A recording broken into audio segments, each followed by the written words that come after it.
going on, people? It's your boy Tops back again for another Arsenal hot off the press show reaction, Arteta's press conference reaction. Before I get into it, please like, share, subscribe, do all of that good stuff to help the channel grow. Let's go, people, on the road to 600. Let's go. Let's get it. So yeah, let's get into obviously Mikel Arteta's press conference and let's see what he had to say about the game against Man United. Which, please, Mikel, please make the right decisions, man. I'm sick of this. Yeah, we had a big opportunity to get to a final on Tuesday. In my opinion, that's done. We've lost 2-0 at home. And now we cannot lose to these guys. I told you it's personal between me and them. Man United, biggest rivals, man. Can't stand those guys. So, yeah, we need to win the game, whatever it takes, man. But he says on the importance of the FA Cup this season, it's a massive part of our history. We've won it 14 times. This is actually the only trophy Mikel Arteta has ever won, by the way, for Arsenal. Major trophy anyway. I'm not counting those community shields. They're bona fide friendlies, bona fide soccer aids. So yeah, I'm not counting them. I know he does. I'm not counting them. This is the only trophy he's won, the only final he's got to. And yeah, he's not really treated with the respect I thought he should do. Like, we've gone out to the likes of not even Crystal Palace, the likes of Nottingham Forest in the third round in the championship they were at the time. So yeah, we've gone out to teams that we shouldn't have under his tenure. But he said it's a massive part of our history. We won it 14 times. It's a competition very attached to us. It's a beautiful game to play against a massive club. We are very happy that we're in this special occasion and we're going to make sure it's going to be a very, very good game. Well, it's big talk. And yeah, he needs to deliver, man, in my opinion.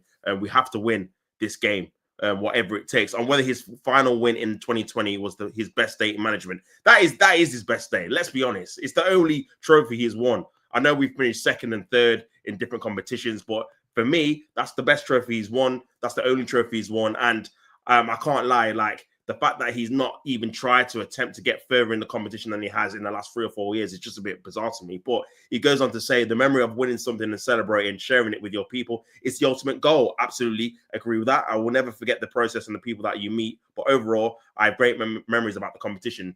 But yeah, hopefully you treat it seriously this obviously this season as well, man.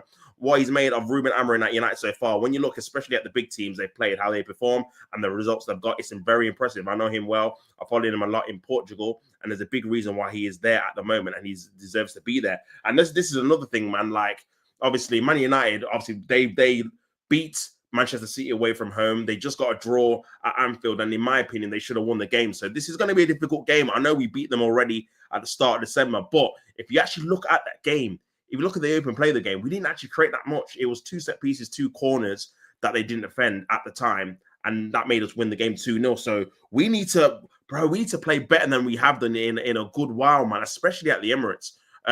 If we're going to actually beat these guys, because I think structurally off the ball against the bigger teams in the big games, they've been pretty solid, and we struggle to break teams down. And obviously now we haven't got Saka. That game that we won 2-0, we actually had Saka, but this game we've not got Saka as well. So yeah, I don't know, man. I think we're going to need an early goal to try, because we have to beat these guys. We cannot get knocked out of this, especially after we've just lost 2-0 at home to Newcastle. On the difficulty of turning the club's fortunes around mid-season, every manager, when he's appointed, is for a reason. The reasons can be different. Sometimes it's just to improve the football team and get a performance out of a certain players. Sometimes it's to transform the football club as a whole. There's a total different dimension of job.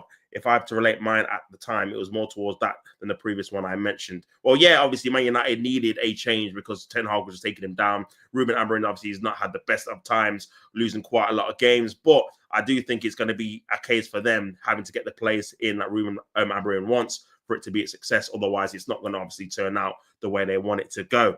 On the profile play, he looks to recruit in January. Please. Now, I'm hoping you say something positive about getting some players in, because I'm hearing noise from David Ornstein and all these reporters that Arsenal have not got money. Arsenal can't buy anyone in January. Arsenal not going to look to get anyone. They're just going to stick to what they have, which is absolutely ludicrous. Guys, Saka, I highly doubt he's going to play again this season. We needed an attacker with Saka. Now we ain't even got Saka. So we definitely need at least 1, maybe even 2 to come in. I know that doesn't sound realistic from Arsenal to do. We've not even been linked with anyone. You've got players being linked with Liverpool, being linked with Spurs, being linked with Man United. But also, we've been linked with is Rashford. That's a player I do not want at the club. So yeah, we need to obviously make sure we bring someone in. First of all, someone that can impact the team. Bringing bodies doesn't help us at all. It's just about someone who can immediately impact our performance and can bring something we don't have. To find that in the market is very difficult to achieve. No, I'm not hearing it. I'm not having it. It's difficult to achieve. You guys put yourselves in this predicament when you messed about in the summer. Bought Sterling on loan in the summer window. That's the window that we always hear. And that's what's annoying me at the minute with Arsenal in terms of always hearing, oh, next summer we're going to do something. Next summer window, we're going to buy someone. Next summer window. And then we get to the summer window, we mess about. We don't actually do anything. And then in the January, we're speaking about the next summer window. I'm hearing, obviously, last January, we were linked with Tony. No, we're going to try and get Osimhen in the summer.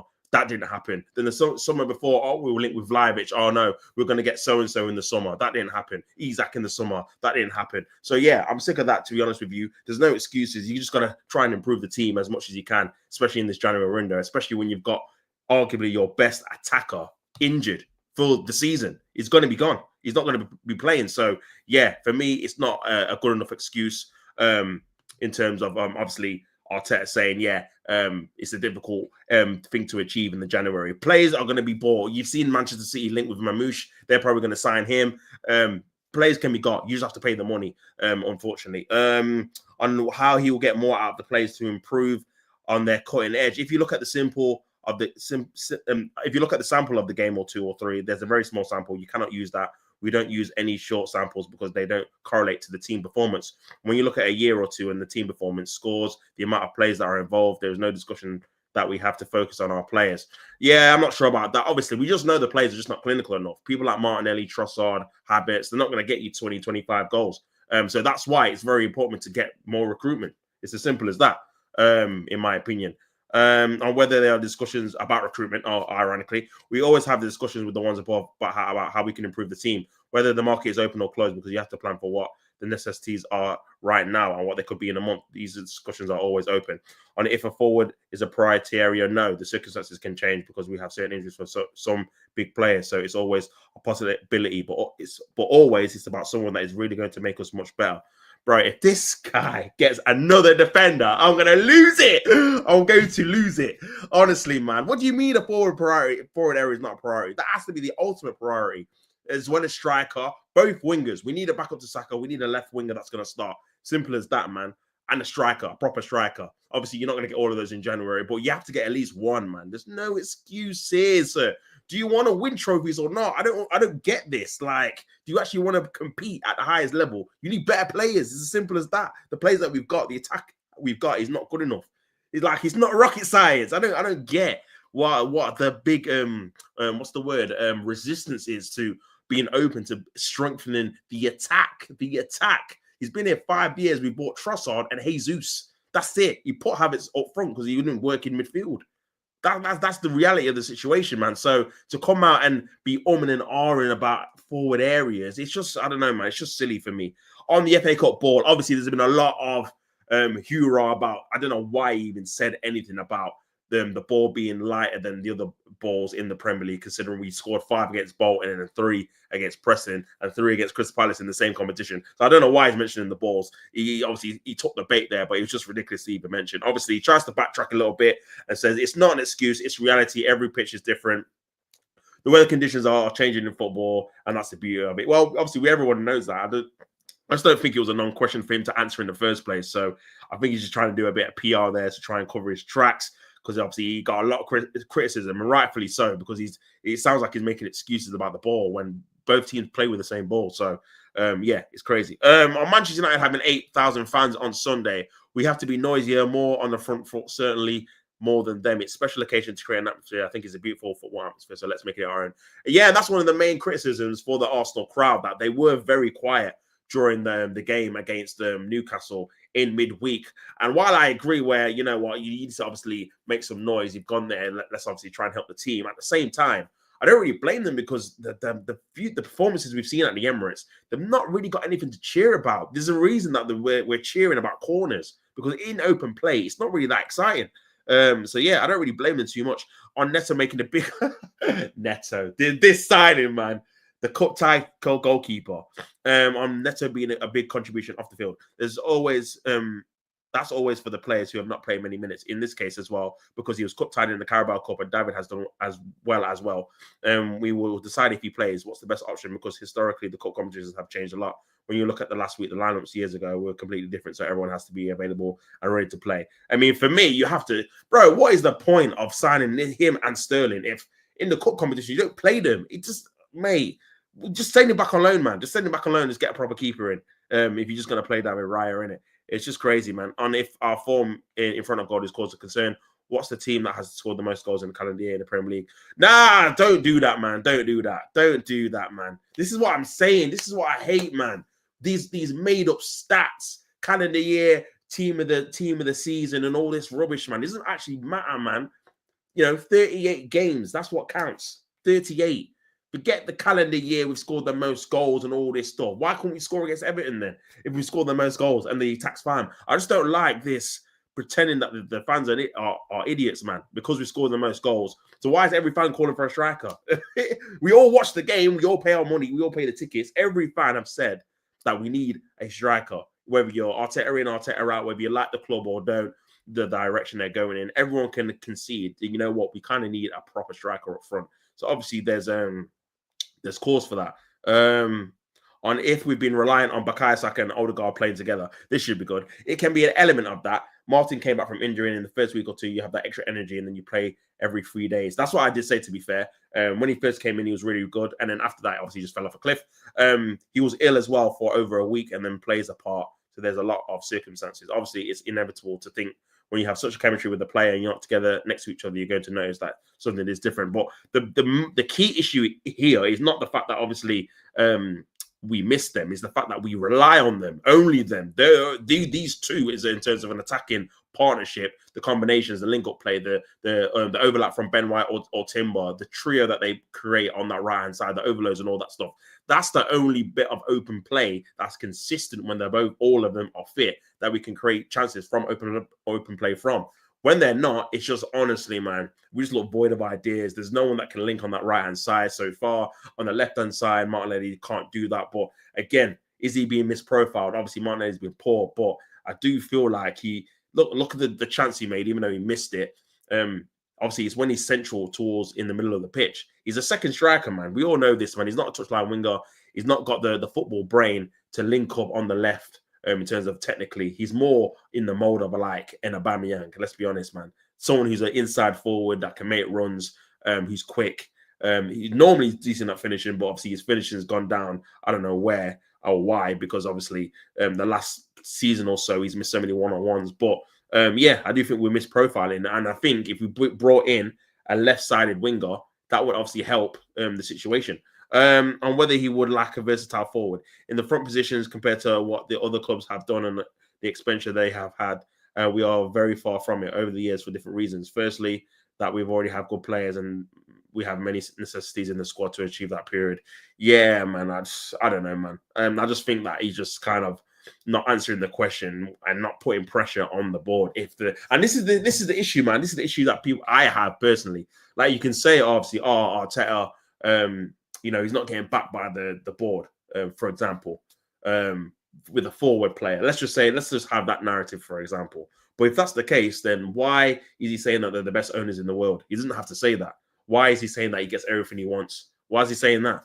Like, why is he not putting pressure in these press conferences and saying, you know what, we're really sure we really need to get someone in? Why are you not hammering that down? You can say, well, it kind of weakens you in terms of strategy-wise and obviously going for players. People know that you're desperate. But it's not about that. It's about communicating to the fans that you actually want to strengthen the team, not going around it like, oh, well, if we can do something, we will. That's so Wenger. Wenger used to do that all the time. And obviously we found out that I think it was actually Wenger not willing to spend or pay certain monies to certain players or certain agents. And obviously that was at the detriment to the squad.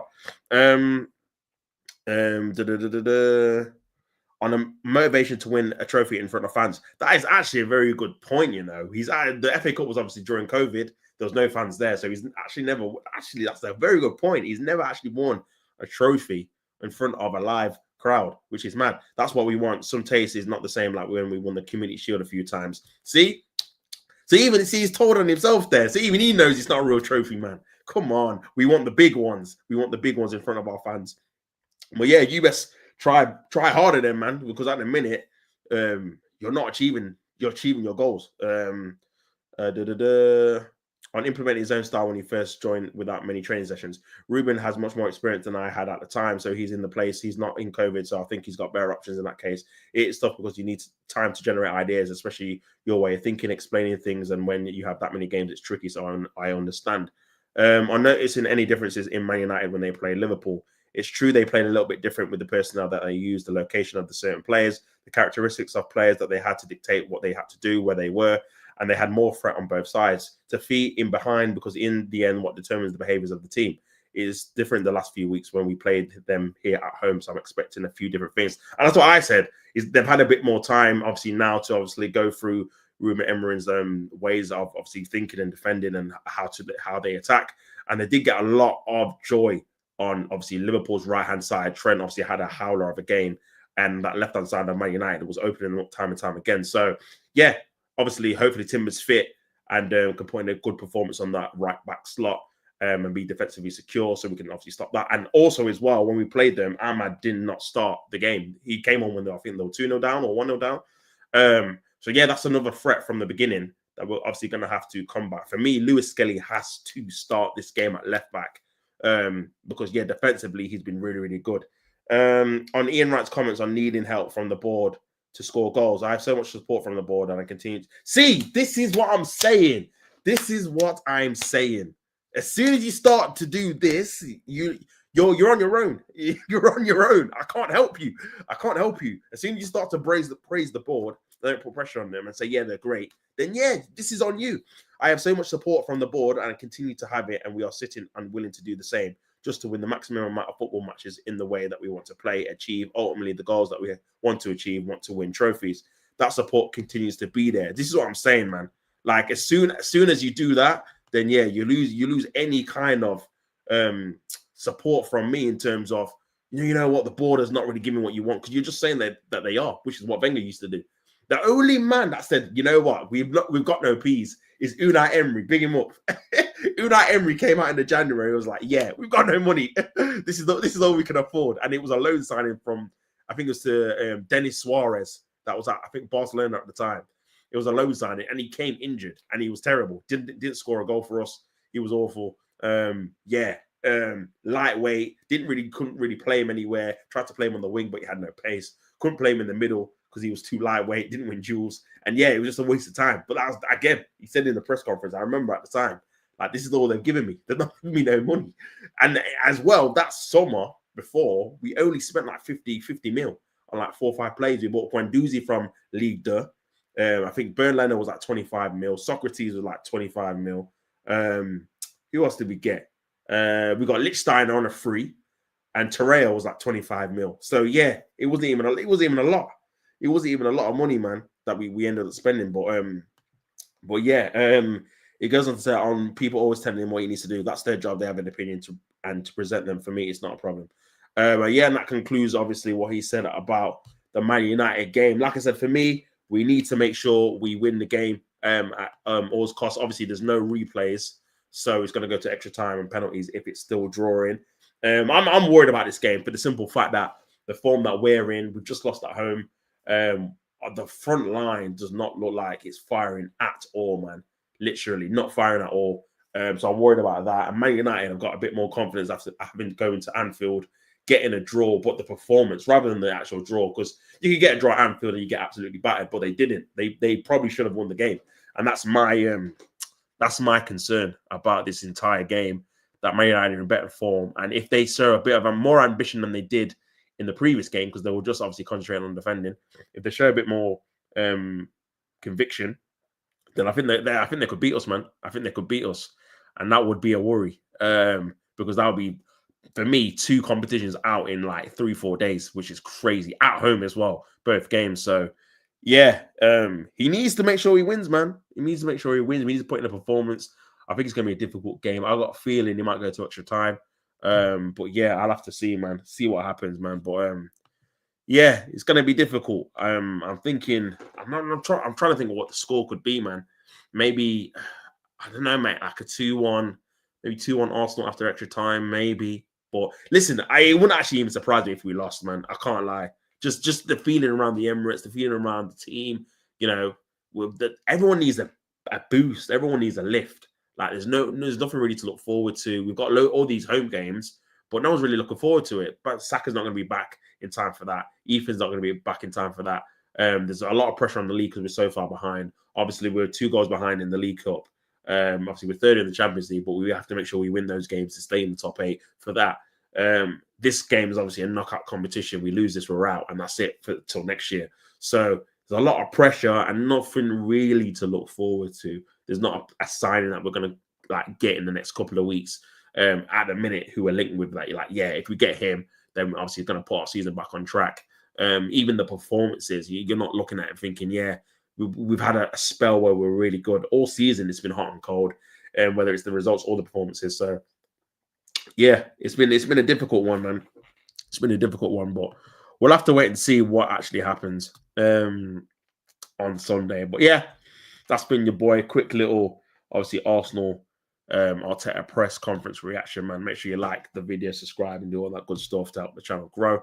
I'll be back later. I think I'm going to do a watch along for the Aston Villa West Ham game. So that should be on later in the evening on Friday. So make sure you tune in for that. And we'll have to see what happens after that. But it's been your boy Tops. You know the thing already. Like, share, subscribe, all of that good stuff. And until next time, don't hate the play at the game. I'm out. Peace.